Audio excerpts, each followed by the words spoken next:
just know that there's some things you don't write about and you don't talk about because you'll lose your job. And that's where the control is. And that's why they pay anchormen like Dan Rather $2 million a year. Because he doesn't question them. He knows that if he goes against them, he's going to lose $2 million a year. Do you think a man that looks pretty and sits in front of a TV camera for the 6 o'clock news is worth $2 million a year? No way. I don't care how long he works and I don't care what he does. There is no job worth $2 million a year. That's why they pay athletes these fantastic salaries. I was listening to the radio the other day. They just contracted to pay one player on one team $6 million a year. Can you believe this? And why is that? It's the Roman circus. What does the emperor do when the people become restive, and when the people are asking questions, and when the people don't like the policies of the emperor?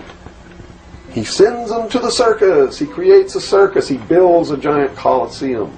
And he begins to throw the Christians to the lions. And he has great chariot races and football games and basketball games, all to keep the idiots preoccupied with things that don't mean anything in the scheme of the entire world, so that they don't have the time to learn what the truth is, so they don't ever get smart enough to learn how they're being manipulated, so they don't ever question the emperor.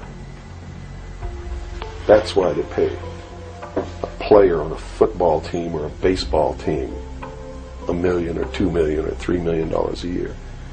It is the Roman circus. I know men who don't know anything in the world except who plays third base for the Mets. And they think that's a great accomplishment.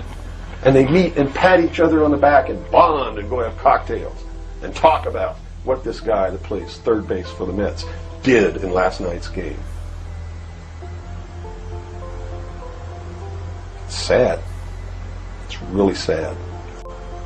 If people understand that a game is a game, if people understand that nobody, no matter what they do, is worth paying $2 or $3 million a year for, people should be able to get rich if they want to, by the sweat of their individual labor. Okay? By going out and doing something for the world. Not by taking people's minds away from the emperor.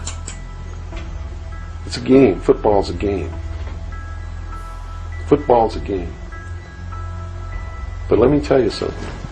When 150 of the most powerful men and women in the world can meet in secret in Baden-Baden, Germany, and plot the fate of billions,